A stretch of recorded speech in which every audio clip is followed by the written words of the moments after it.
പ്രണയസഖി ഭാഗം 13. ദിവസങ്ങൾ കഴിഞ്ഞു. വീണ്ടും ഒരാഴ്ച കൂടെ കടന്നുപോയി.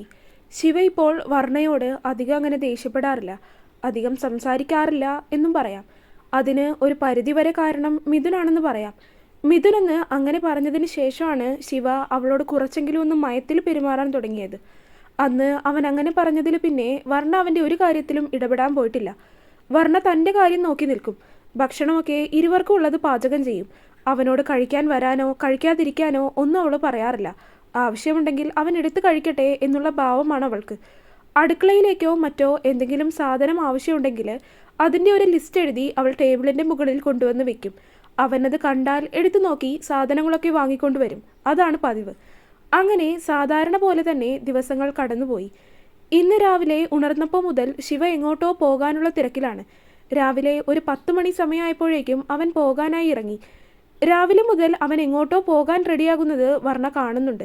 എങ്കിലും തൻ്റെ കാര്യത്തിലൊന്നും ഇടപെടരുത് എന്നവൻ അവളോട് പറഞ്ഞിരിക്കുന്നത് കൊണ്ട് അവൻ എങ്ങോട്ട് പോവുകയാണെന്ന് ചോദിക്കാൻ അവൾ ഒരുങ്ങിയില്ല.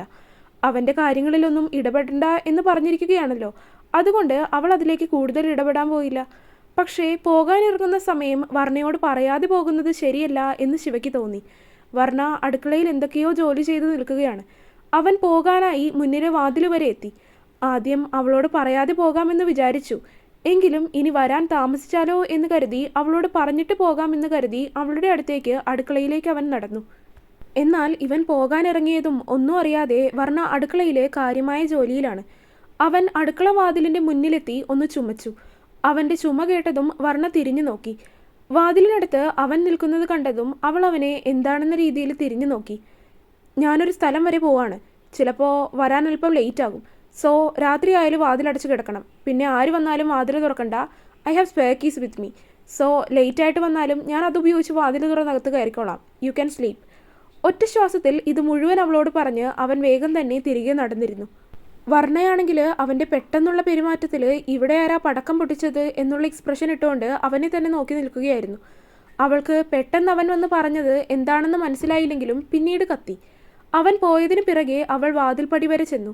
എന്നാൽ അപ്പോഴേക്കും അവൻ്റെ കാറ് ഗേറ്റ് കടന്ന് പുറത്തേക്ക് പോയിട്ടുണ്ടായിരുന്നു. അത് കണ്ടതും അവൾക്കൊരു നിരാശ പോലെ തോന്നി. എന്നാൽ അവൾ മുന്നിലേക്ക് വരുന്നതും താൻ പോകുന്നത് കണ്ടപ്പോൾ അവളുടെ മുഖം വാടുന്നതും കാറിൻ്റെ മിററിലൂടെ അവൻ കാണുന്നുണ്ടായിരുന്നു. അവളുടെ ആ മുഖം കണ്ടതും അവൻ്റെ ചുണ്ടിൽ അവൻ പോലും അറിയാതെ ഒരു പുഞ്ചിരി വിരിഞ്ഞുവോ. അവൻ പോയതും അവൾ വാതിലടച്ച് കുറ്റിയിട്ടു. വീണ്ടും പോയി അടുക്കളയിൽ ബാക്കിയുണ്ടായിരുന്ന ചെയ്തു തീർക്കാനുള്ള ജോലികളൊക്കെ ചെയ്തു തീർത്തു. പിന്നീട് പോയി കുളിച്ച് TV കണ്ടും പത്രം വായിച്ചുമൊക്കെ സമയം ഒരു കണക്കിന് തള്ളി നീക്കി. ഇപ്പോൾ ഒറ്റയ്ക്കിരുന്ന് അങ്ങനെ അത് ശീലമായതുകൊണ്ട് വർണ്ണയ്ക്ക് സമയം പോകുന്നത് അറിയാറില്ല. സമയം രാത്രിയായി. ഏകദേശം 8 മണിയോടടുപ്പിച്ചായിട്ടുണ്ട്. അവൻ പോയതിനു ശേഷം ഇത്ര നേരമായിട്ടും വാതിൽ തുറന്നു നോക്കിയിട്ടില്ല. 8 മണിയും കഴിഞ്ഞ് 9 മണിയായി. ഈ സമയമായിട്ടും അവൻ വന്നിട്ടില്ല. മാത്രമല്ല അവൻ എവിടെയാണ് പോയിരിക്കുന്നതെന്നും തനിക്കറിയില്ല. വിളിച്ചു ചോദിക്കാൻ ഫോണില്ല, അവൻ്റെ നമ്പറും അറിയില്ല. അങ്ങനെ ഇരുന്നപ്പോൾ അവൾ ഓരോന്നൊക്കെ ഇങ്ങനെ ആലോചിച്ചു. എത്ര നാളെ ഇങ്ങനെ ഒന്നും ചെയ്യാതെ വെറുതെ ഇരിക്കുന്നത്? ഈ ബന്ധം തന്നെ എത്ര നാൾ നീണ്ടുപോകുമെന്നറിയില്ല. എന്നും അയാളുടെ ചിലവിന് കഴിയാനാവും എന്നുള്ള പ്രതീക്ഷയൊന്നും തനിക്കില്ല. അതുകൊണ്ട് അയാളോട് പറഞ്ഞ് വീട്ടിലിരിക്കുന്ന തൻ്റെ സർട്ടിഫിക്കറ്റുകളൊക്കെ എടുക്കണം. എന്നിട്ട് എവിടെയെങ്കിലും ജോലി കിട്ടുമോ എന്ന് അന്വേഷിച്ച് ജോലിക്ക് പോയി തുടങ്ങണം. അവൾ ഓരോന്നൊക്കെ ആലോചിച്ച് മനസ്സിൽ തീരുമാനമെടുത്തു. സമയം വീണ്ടും കടന്നുപോയി 10 മണിയായി. അപ്പോഴേക്കും എന്തോ അവൾക്ക് ഉറക്കം വരാൻ തുടങ്ങിയിരുന്നു. കണ്ണുകൾ താനെ അടഞ്ഞു പോകാൻ തുടങ്ങിയതും അവൾ ഉറങ്ങാനായി മുറിയിലേക്ക് പോകാൻ ഒരുങ്ങി. അതിനു മുന്നേ അവൾ വാതിലിൻ്റെ മുകളിലെയും താഴത്തെയും ലോക്ക് അഴിച്ചു. താക്കോല് കൊണ്ട് മാത്രം വാതിൽ പൂട്ടി. ഇല്ലെങ്കിൽ അവനെങ്ങാനും വന്നു കഴിഞ്ഞാൽ സ്പെയർ കീ ഉപയോഗിച്ച് അവന് വാതിൽ തുറന്ന് കയറാൻ പറ്റിയില്ലെങ്കിലോ എന്ന് കരുതിയാണ് അവൾ അങ്ങനെയൊക്കെ ചെയ്തത്. എല്ലാം ചെയ്തു കഴിഞ്ഞതിന് ശേഷം വാതിലൊക്കെ അടച്ച് അവൾ മുറിയിലേക്ക് വന്ന് കിടന്നു. എന്തുകൊണ്ടാണെന്നറിയില്ല, ശരീരത്തിനൊട്ടാകെ ഒരു തളർച്ച പോലെ തോന്നി. കട്ടിലിലേക്ക് വന്ന് കിടന്നതും അവൾ അപ്പോൾ തന്നെ ഉറങ്ങിപ്പോവുകയും ചെയ്തിരുന്നു. രാത്രി 11:30 ശിവ തിരികെ വീട്ടിലേക്ക് എത്തിയത്. പറഞ്ഞതുപോലെ തന്നെ അവൻ തൻ്റെ കയ്യിലുണ്ടായിരുന്ന സ്പെയർ കീ ഉപയോഗിച്ച് വാതിൽ തുറന്ന് അകത്തേക്ക് കയറി. വാതിൽ തുറന്ന് അകത്തേക്ക് കയറിയതും അവൻ്റെ നോട്ടം ആദ്യം പോയത് അവളുടെ മുറിയിലേക്കാണ്. അവൻ അവളുടെ മുറിയിലേക്ക് ഒന്ന് എത്തി നോക്കി. നോക്കുമ്പോൾ അവൾ സുഖമായിട്ട് കിടന്നുറങ്ങുകയാണ്. ശബ്ദമൊന്നും ഉണ്ടാക്കാതെ അവൻ വാതിലടച്ച് കുറ്റിയിട്ട് അവൻ്റെ മുറിയിലേക്ക് പോയി. രാത്രി വൈകി കിടന്നതുകൊണ്ട് തന്നെ ശിവ രാവിലെ ഉണരാനും അല്പം വൈകിപ്പോയിരുന്നു. ഉണർന്നു വന്ന സമയം നോക്കുമ്പോൾ 9 മണിയായിട്ടുണ്ട്. അവൻ എഴുന്നേറ്റ് പുറത്തേക്ക് നടന്നു. മുന്നിലെ വാതിൽ തുറന്നിട്ടില്ല. സാധാരണ അവൾ ഉണരുമ്പോൾ തന്നെ മുന്നിലെ വാതിൽ തുറന്ന് പാലെടുക്കാൻ പോകുന്നതാണ്. പക്ഷേ ഇന്നവൻ വന്ന് നോക്കിയപ്പോൾ 9 മണി കഴിഞ്ഞിട്ടും മുന്നിലെ വാതിൽ തുറന്നിട്ടില്ല എന്ന് കണ്ടതും അവൻ്റെ മുഖമൊന്ന് ചുളിഞ്ഞു. അവളുടെ മുറി ആണെങ്കിൽ തുറന്നു കിടക്കുകയുമാണ്. അവൻ വന്ന് മുന്നിലെ വാതിൽ തുറന്നു നോക്കുമ്പോൾ രാവിലെ കൊണ്ടുവന്ന് വെച്ച പാല് അതുപോലെ തന്നെ മതിലിന് മുകളിലായിട്ട് ഇരിക്കുന്നുണ്ട്. പത്രവും അവിടെ നിന്ന് എടുത്തിട്ടില്ല. അവൻ അത് രണ്ടും എടുത്ത് പത്രം വീടിൻ്റെ മുന്നിലായിട്ടിരിക്കുന്ന കസേരയിൽ വെച്ച് പാലുമായിട്ട് അടുക്കളയിലേക്ക് നടന്നു. നോക്കുമ്പോൾ അടുക്കളയിലും അവളില്ല. ആ നിമിഷം തന്നെ അവൻ്റെ ഉള്ളിൽ അവൾ ഇനി എവിടെയെങ്കിലും തലകറങ്ങി വീണ് കിടക്കുന്നുണ്ടോ എന്ന ചിന്തയാണ് ആദ്യം വന്നത്. അങ്ങനെ ഒരു ചിന്ത വന്നതിൽ അവനെ കുറ്റം പറയാനും പറ്റില്ലല്ലോ, കാരണം എപ്പോഴും അങ്ങനെയാണല്ലോ. വേഗം തന്നെ അവൻ അവളുടെ മുറിയിലേക്ക് പോയി. നോക്കുമ്പോൾ പുതപ്പൊക്കെ പുതച്ച് അവൾ കിടന്നുറങ്ങുന്നതാണ് കണ്ടത്. അത് കണ്ടതും അവൻ തിരിഞ്ഞു നടക്കാൻ ഒരുങ്ങി. എങ്കിലും അവളെ നോക്കിയപ്പോൾ അവളുടെ മുഖം വേദനയോടെ ഇടയ്ക്ക് ചുളിയുന്നത് പോലെ കണ്ടതും അവനൊന്ന് നിന്നു. കുറച്ചു സമയമായിട്ടും അവൾ അങ്ങനെ തന്നെ ഞെരങ്ങിക്കൊണ്ടിരിക്കുന്നത് കണ്ടതും അവൻ അവളുടെ അടുത്തേക്ക് നടന്നു വന്നു. പതിയെ അവളുടെ നെറ്റിമേൽ കൈവച്ച് നോക്കി. പനിയൊന്നുമില്ല, പിന്നെന്ത് പറ്റി എന്ന് ചിന്തിച്ച് അവൻ അവളെ വിളിക്കാനായി ഒരുങ്ങി. വർണ്ണ. അവൻ വിളിച്ചതും അവൾ അതിനൊന്ന് മൂളിക്കൊണ്ട് വിളി കേട്ടു. വർണ്ണ. അവൻ അവളുടെ തോളിലായി ഒന്ന് തട്ടി വിളിച്ചു. അവൾ പതിയെ കണ്ണുകൾ തുറന്നൊന്ന് നോക്കി. പക്ഷേ അവനെ മുന്നിൽ കണ്ടിട്ടും എഴുന്നേൽക്കാനാകാത്ത വിധം അവളുടെ ശരീരമാകെ തളർന്നിരിക്കുന്നത് പോലെ തോന്നി അവൾക്ക്. What happened? ആയി ഓക്കെ? അവളെ നോക്കി ആദിയോടെയുള്ള ശബ്ദത്തിൽ അവൻ പതിയെ ചോദിച്ചു. പക്ഷേ അവൻ്റെ ആ ചോദ്യത്തിനും അവൾ തിരികെ മറുപടിയൊന്നും പറഞ്ഞില്ല. വർണ്ണ, കുഴപ്പമൊന്നുമില്ലല്ലോ? എന്തെങ്കിലും ബുദ്ധിമുട്ടോ മറ്റോ ഉണ്ടോ? താൻ ചോദിച്ചിട്ടും അവൾ തന്നെ നോക്കി വെറുതെ കിടക്കുന്നതല്ലാതെ മറുപടിയൊന്നും പറയുന്നില്ല എന്ന് കണ്ടതും അവൻ വീണ്ടും അവളോട് ചോദിച്ചു. പക്ഷേ എന്നിട്ടും അവൾ മറുപടിയൊന്നും പറയുന്നില്ല എന്ന് കണ്ടതും അവന് പതിയെ ദേഷ്യം വരാൻ തുടങ്ങി. ചോദിച്ചത് കേട്ടില്ലേ, എന്തെങ്കിലും ബുദ്ധിമുട്ടുണ്ടോ എന്ന്? അവൻ വീണ്ടും ചോദിച്ചതും അവൾ ഇല്ലെന്ന രീതിയിൽ തലയാട്ടി. എങ്കിൽ എഴുന്നേക്ക്. അവൻ അത് പറഞ്ഞതും അവൾ ഒരുതരം നിസ്സഹായാവസ്ഥയോടെയാണ് അവനെ തിരികെ നോക്കിയത്. അവളുടെ തിരിച്ചുള്ള ആ നോട്ടം കണ്ടതും അവനും ആകെ എന്തോ പോലെ തോന്നി. വാ, എഴുന്നേക്ക്, വയ്യെങ്കിലും നമുക്ക് ഹോസ്പിറ്റലിൽ പോകാം എന്ന് പറഞ്ഞ് അവൻ അവളുടെ മേൽ കിടന്നിരുന്ന പുതപ്പെടുത്ത് മാറ്റി. എന്നാൽ പുതപ്പ് എടുത്ത് മാറ്റിയതും അവൻ്റെ കണ്ണുകളൊന്നും മിഴിഞ്ഞു. പെട്ടെന്ന് തന്നെ അവൻ അവളിൽ നിന്ന് കണ്ണുകൾ പിൻവലിച്ചു. അവളുടെ ഡ്രസ്സ് മുഴുവൻ ബ്ലഡായിരിക്കുന്നു.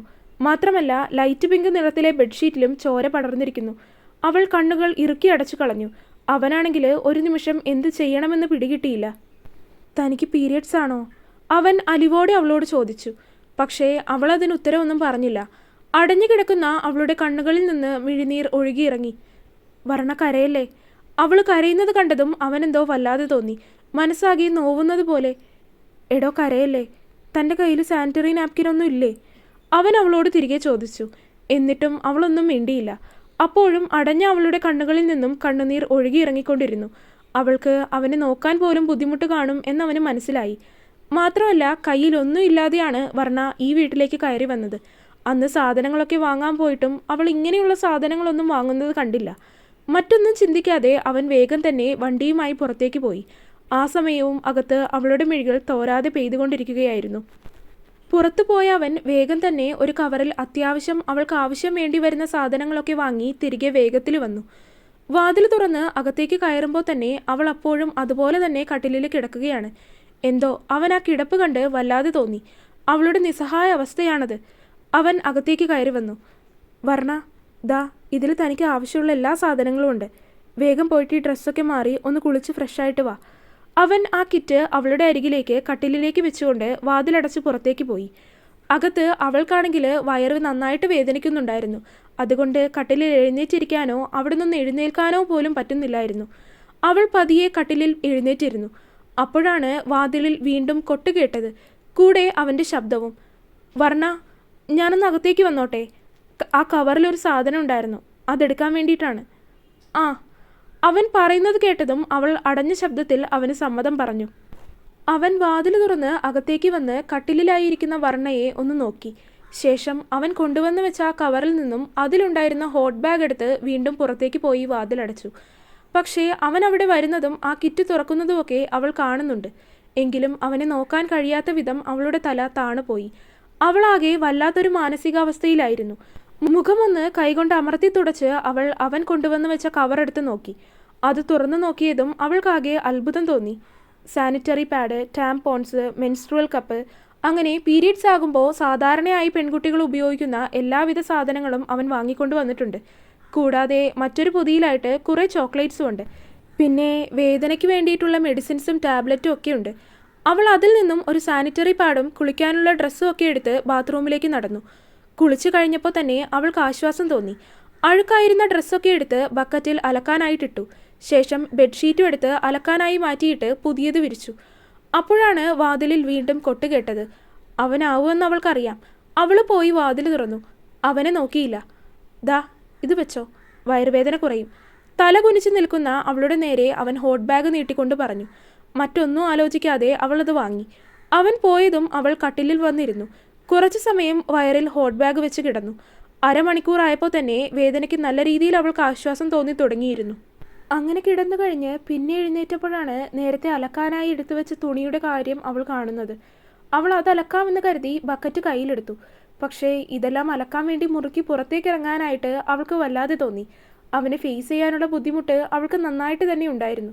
പിന്നെ രണ്ടും കൽപ്പിച്ച് ബക്കറ്റായിട്ട് അവൾ വാതിൽ തുറന്ന് പുറത്തേക്കിറങ്ങി. അവനെ ഹാളിലെങ്ങും കാണാതെ വന്നപ്പോൾ മുറിയിലാവും അവൻ എന്ന് ചിന്തിച്ച് അവൾ പുറത്തേക്ക് നടന്നു. ഡ്രസ്സൊക്കെ അലക്കി കഴിയാനായപ്പോഴാണ് അകത്തുനിന്ന് അവൻ തന്നെ വിളിക്കുന്ന ശബ്ദം വർണ്ണ അന്നേരം കേൾക്കുന്നത്. വർണ്ണ! അവൻ ഉറക്കെ തന്നെ വിളിക്കുന്നുണ്ട്. അവളുടെ ഉള്ളിൽ പെട്ടെന്ന് എന്തോ ഒരു വെപ്രാളം വന്ന് നിറഞ്ഞു. വേഗം തന്നെ അലക്കിയ തുണിയെല്ലാം വിരിച്ചിട്ട് അവൾ അകത്തേക്ക് നടന്നു. നീ ഇതെവിടെയായിരുന്നു? എങ്ങോട്ടെങ്കിലും പോകുമ്പോൾ ഒന്ന് പറഞ്ഞിട്ട് പോയിക്കൂടെ? അവളെ കണ്ടതും അവൻ അല്പം ദേഷ്യത്തോടെയാണ് സംസാരിച്ചത്. ഞാൻ തുണി വിരിക്കാൻ. അവൻ്റെ ദേഷ്യം കണ്ടതും എങ്ങനെയൊക്കെയോ അവൾ അവനോട് പറഞ്ഞൊപ്പിച്ചു.